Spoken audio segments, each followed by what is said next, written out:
Ken Leon is joining as the Global Director of Industry and Equity Research at CFRA. Tom White's going to do some trading with us in studio. Ken, nice little report here that's keeping the home builders afloat in a rough day. So is it that good? It's good. There's a couple drivers here. They had strong results. It was a 27% beat on earnings. We're going into the spring selling season, and D.R. Horton raised their guidance for fiscal 20. And we got a safe haven growth play with home builders, given the concerns about virus and trade wars. Money is flowing back into the U.S. and into home builders. This is pretty impressive, and I'm going to steal your language there, Ken, because a safety trade in home builders. My, oh my, who would have thought this day would come a year ago? But alas, Totally. Here we are. Yeah, a year ago, there was concern they had really weak demand. We were coming off rates with a 30-year fixed rate mortgage near 5%. Today, Oliver, it's about 3.6%. So affordability, the dynamic secular trend of millennial families moving out of rentals into entry-level homes, that benefits D.R. Horton and several of the other builders focused on entry-level. Who are the most obvious winners in there? Just remind us, KBH and D.R. Horton, two of them, right? And actually, our buyer recommendations really fills the space. We have MDC, ticker is MDC, Meritage Homes, MTH, and then Taylor Morrison, which made an acquisition of William Lyon, which is about 90% entry-level homes. Those three stocks plus KB Homes, we have a hold, KBH, are mid-size, so they're a little bit more nimble. You know what's impressive, Oliver, right here is that when you can print a D.R. Horton with 22% order growth, that's amazing. The question is, can they continue it? We think the mid-size companies can, and the comps get a little more difficult as we get through 2020. Ken, how sustainable are the trends in your mind? Are they just now picking up? Are they in the meat of it, or are they fading as I mean, look, in the meantime, I'll just add, obviously, mortgage rates aren't going to be a problem right now. We just got a massive rally in the long-term treasuries. Yeah, three factors. One is if signs of recession are far away, not 2020. Second would be job growth and household income, and millennials having more kids. Eventually, you know, it's kind of nice to be in, let's say, downtown Chicago to live, work, and play. But eventually, with two kids, you need a good school district, and basically, you're going to go into an entry-level home. That's the trend. Yeah. All right. Now, Ken, what are the risk points then? Is it that there is an economic slowness to where wage growth stalls out, or is this money that people are using that has been part of a safety net, a cash pile? I mean, we haven't seen like a huge surge in wage growth or income the last 9 months to say that, oh, it's just this recent big influx. I mean, there must be some longer term impetus here. Well, obviously anything episodic that triggers recession, but another one would be inflation. Inflation does force rates to go higher. These stocks would correct quickly expectations if Fed funds rates were to go up, and then we see mortgage rates creep up to, let's say, 4.5%. We don't see that. And, a year makes a world of difference. And, we think the builders are going to do really fine in 2020. Yeah.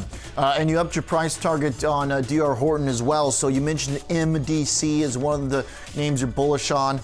D.R. Horton, I mean, it sounds like as well. I know you've got a hold on it, but you're moving the price target up to $58.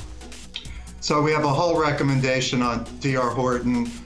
We like the group. We have a positive outlook.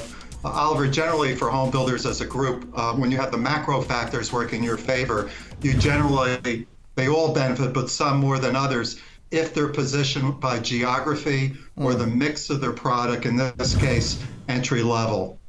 All right, Ken, really good stuff. Nice setup here for us. Mr. Leon, a pleasure as always. Thank you, sir. Tom White. So let's start with a more neutral thing, and then we're going to trade it to the upside, okay? Right. But to Ken's point for D.R. Horton, they've had this big, fast run. If going forward they don't have the geographic advantage that others do, how would you kind of execute that neutral strategy?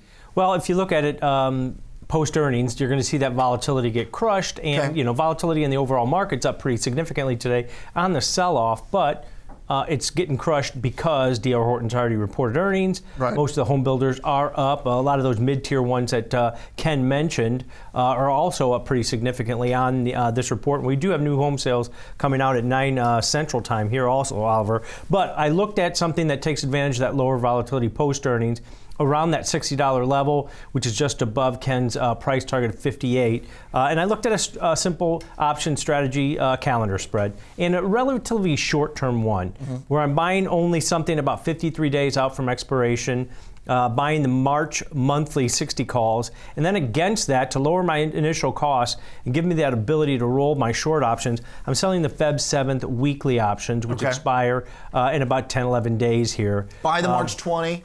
Yep.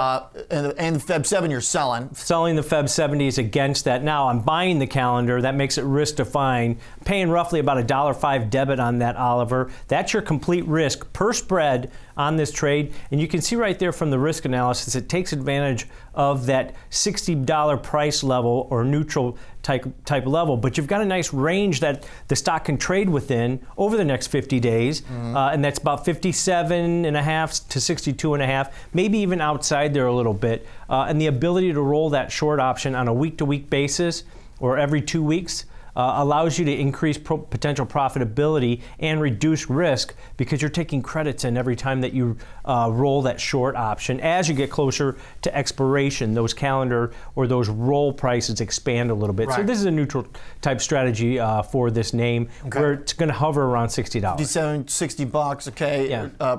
Ken's price target is in there. All right, now on the other hand, what if you look at today's down market and you go, whoa, home builders are indeed the new safety trade. Right.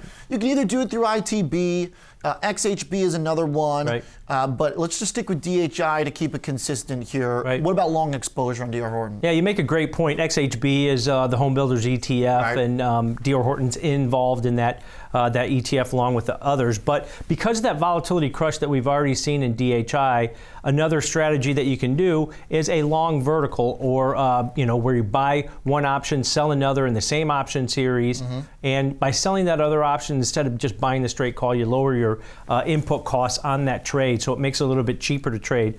And when I went out to that March series, again, about 53 days to expiration, buying the 60 calls, which are slightly in the money at this point. I like that setup where I'm buying the slightly in the money 60 call, and then I'm selling the 65 call in that same March series, and I'm paying roughly about $1.60 debit. Now, the stock's up a little bit higher than when I initially created this example trade. It's probably trading around $2 right now if the stock's over 62.5.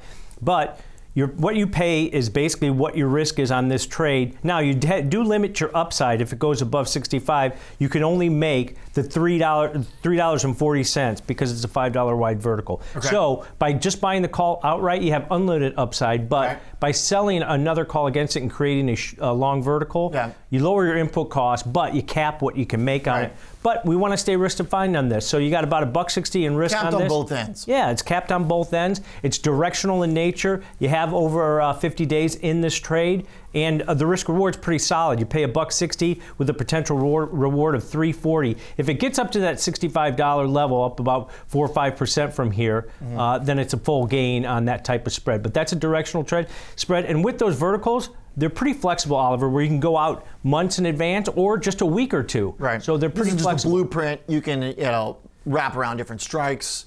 You can shift it up or down, basically. Different option series, different durations. You can go out a year from now, do leaps, something like that. So verticals are pretty flexible, but you want to initiate those in lower volatility environments because they time decay does work against you in that type of trade. So now the balls come down, post D.R. Horton. Got it. Nice work. Tom White,